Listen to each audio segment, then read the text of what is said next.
Boa tarde, terceiro ano. A nossa aula hoje é sobre o processo de emancipação política do Brasil. Como a gente sabe, o nosso processo de emancipação política, de independência, ocorreu em 1822. Porém, esse fato deve ser analisado em uma perspectiva um pouco anterior, nos acontecimentos que vinham sacudindo a Europa naquele período. Napoleão havia chegado ao poder na França em 1799, colocando um ponto final no processo revolucionário causado pela Revolução Francesa. Napoleão é a consolidação da figura social da Revolução Francesa. Ele chega ao poder sem pertencer à nobreza ou ao clero. O que isso quer dizer? Anterior ao processo revolucionário que prevalecia como poder político na França era o poder absolutista do rei. Então, o que se percebe é que essa estrutura social foi combatida, porque isso possibilitou a ascensão de uma pessoa que não havia nascido nobre. Ao chegar ao poder, ao assumir o poder em 1799, com o golpe 18 de Brumário, a fim de preservar as conquistas da burguesia, Napoleão começou a desenvolver a Revolução Industrial na França, já que em relação à sua rival econômica, a Inglaterra, a França estava num processo muito lento de industrialização, enquanto a Inglaterra já estava no auge da sua economia. Enquanto isso, na França, Bonaparte conquistava o poder e, anos depois, decretava o bloqueio continental, proibindo os países europeus de comerciarem com a Inglaterra. O príncipe português Dom João desobedeceu a essa proibição e, por isso, Portugal foi invadido pelas tropas francesas de Napoleão. Diante da invasão, Dom João se mudou para o Brasil, protegido pela marinha inglesa e acompanhado de 10 a 15 mil pessoas, entre as quais vieram juízes, professores e muitos livros. O plano inglês era manter a corte portuguesa intacta. Assim, o governo seria restaurado em Lisboa, logo que Napoleão fosse derrotado. Juntamente com esse grande número de pessoas que desembarcaram no Brasil junto com a corte portuguesa, também vieram os trabalhadores de várias categorias, além do Tesouro Real, os arquivos do governo e uma grande quantidade de livros, que futuramente vai se tornar a Biblioteca Nacional. Esse trajeto foi marcado pela falta de comida, ataques de muitas doenças e pragas. Uma delas foi o piolho, que obrigou as mulheres a rasparem os seus cabelos durante a viagem, sem contar no medo do ataque de piratas franceses. As péssimas condições climáticas separaram as embarcações em dois grupos.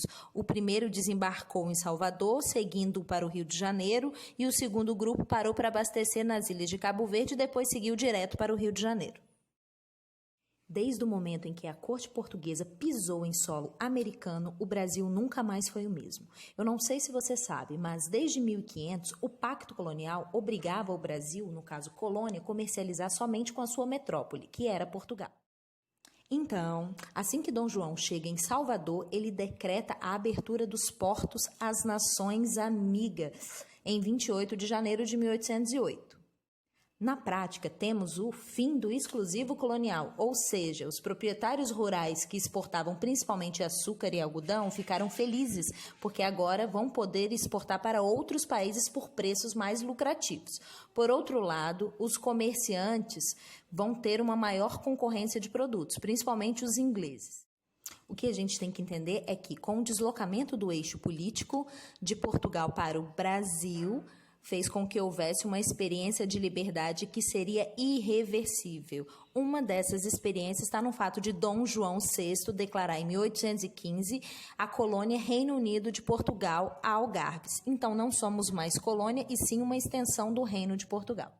Só uma observação. Anterior à chegada da família real no Brasil, nosso processo de emancipação política, várias revoltas já vinham ocorrendo no território nacional por causa da opressão portuguesa e a cobrança abusiva de impostos. Vale destacar a Conjuração Mineira, que ocorreu em 1789 em Vila Rica, atual cidade de Ouro Preto, e a Conjuração Baiana, que ocorreu em 1798 em Salvador.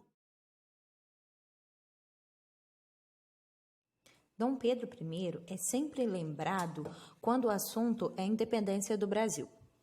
Sabe-se, no entanto, que diversos eventos antecederam o processo de emancipação do país e contaram com a participação de diferentes grupos da sociedade.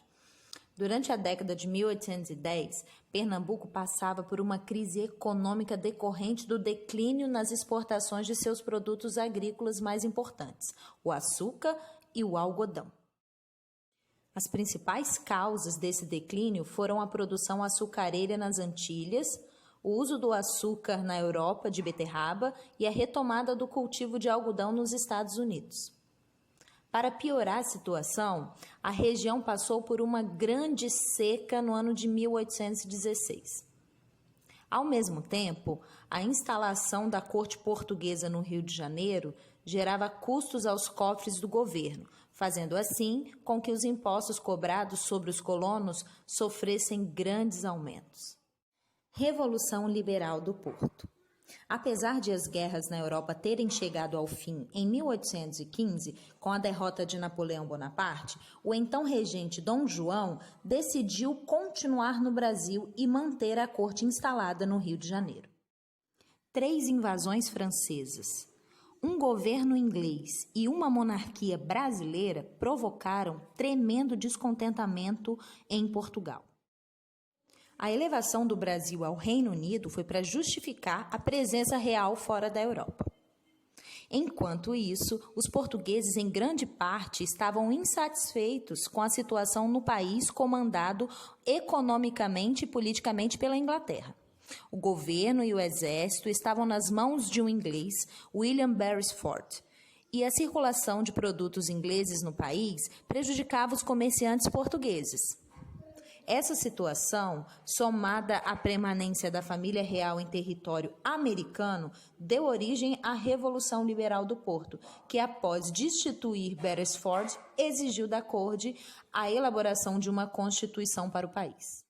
Os portugueses exigiam a volta de Dom João a Portugal para estabelecer novamente como sede do governo e do Império Português Lisboa.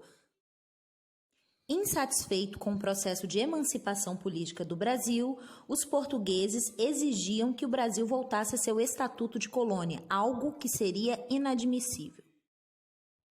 Pressionado pelas cortes portuguesas, Dom João VI resolveu voltar para Portugal. Antes disso, deixou seu filho Pedro como príncipe regente do Brasil.